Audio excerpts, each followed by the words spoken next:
Right now, as you watch this, your heart is beating. Your lungs are pulling in air.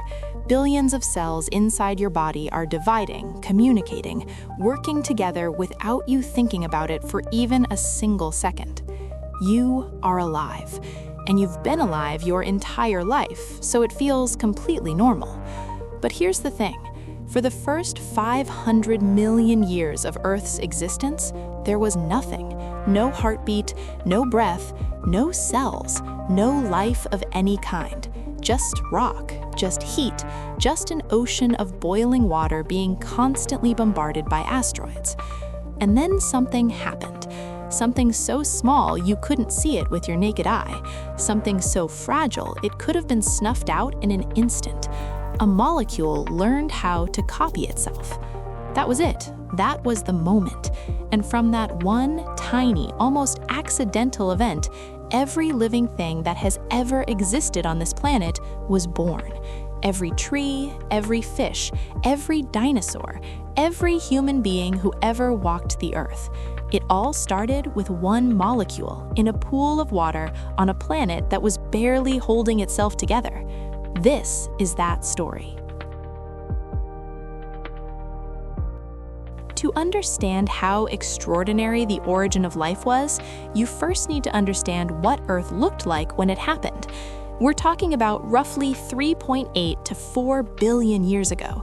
Earth was only about 500 million years old, practically a newborn by cosmic standards. And it was nothing like the world you know. The atmosphere had no oxygen, none. It was a thick, toxic mix of methane, ammonia, carbon dioxide, and hydrogen sulfide, the kind of air that would kill you in minutes. The sky wasn't blue. It was likely a murky orange-brown haze. The oceans existed, but they were hot, in many places near boiling point. Volcanoes erupted constantly across the surface. Asteroids were still raining down from space, some of them large enough to vaporize entire oceans when they hit. This was not a welcoming place. By every measure, it looked like a world where life should have been impossible. And yet, life showed up anyway. Before life could begin, the basic chemical ingredients had to exist. And here's something remarkable. Many of them may not have originally come from Earth at all. Scientists have found amino acids, the building blocks of proteins, which are the building blocks of life, inside meteorites that have crashed to Earth. Organic molecules have been detected in the clouds of gas between stars. Comets carry water ice and complex carbon compounds across the solar system.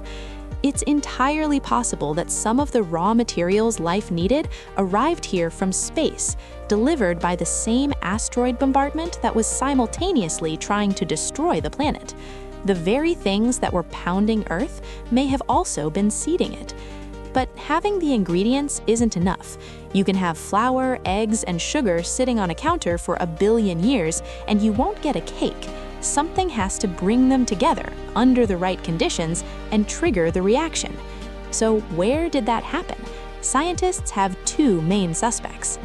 The first idea is the one most people have heard of, the primordial soup, proposed originally by Charles Darwin in a private letter and developed by scientists in the 1920s. It suggests that life began in shallow, warm pools of water near the surface. In 1953, two scientists named Stanley Miller and Miller-Urey ran an experiment that shook the world. They filled a flask with the gases believed to make up early Earth's atmosphere: methane, ammonia, hydrogen, water vapor. Then they ran electrical sparks through it to simulate lightning. Within a week, the water in the flask had turned brown, and when they analyzed it, they found amino acids, organic molecules essential to life, had formed on their own, from scratch, in a matter of days. Life's building blocks didn't need billions of years and miraculous conditions. They just needed chemistry and a spark.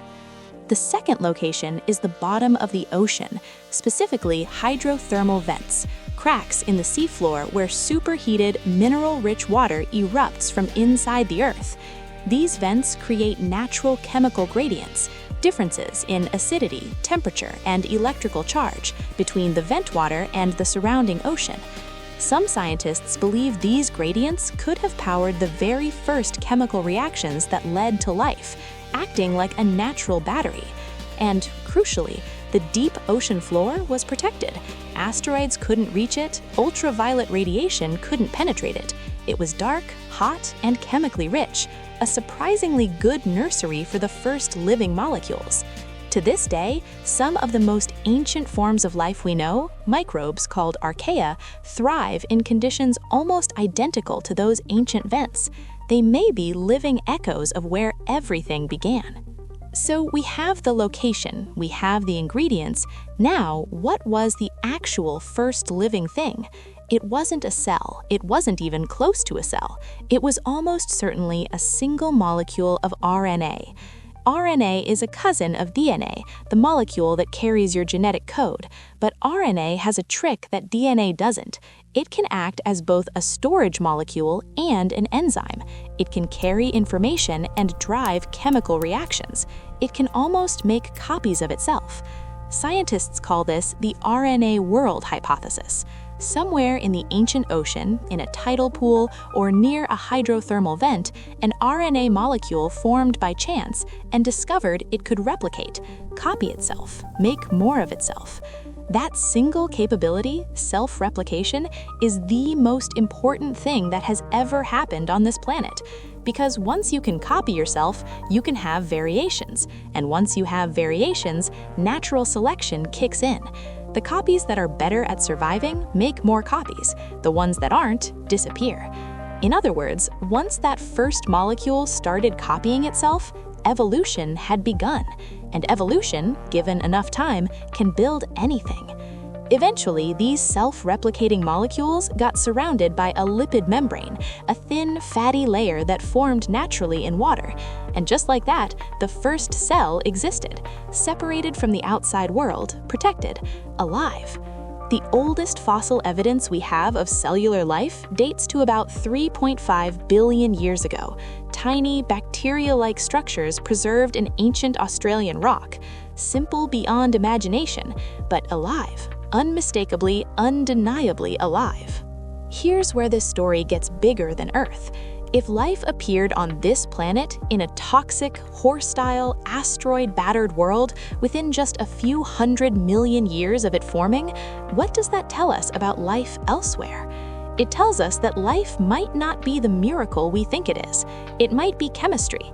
It might be what happens naturally when you have liquid water, organic molecules, an energy source, and enough time. And those conditions exist in thousands of places we already know about. Moons of Jupiter and Saturn with liquid oceans beneath their ice, planets in the habitable zones of other stars, ancient Mars when it still had water on its surface. The origin of life on Earth might not have been a 1 in a trillion lucky accident. It might have been inevitable, a natural consequence of the universe's chemistry, playing out wherever the conditions allow. Which means the universe could be absolutely full of life, and we just haven't found each other yet. 4 billion years ago, on a violent, hostile, barely formed planet, a molecule did something that had never been done before in the history of the universe, at least as far as we know. It made a copy of itself. That's it. That's how it started. No grand design, no dramatic moment, just chemistry doing what chemistry does, until one reaction in one pool of water on one rocky planet crossed the invisible line between the non-living and the living. You are exactly like that. Here you are, 4 billion years later, made of the direct descendants of that first molecule.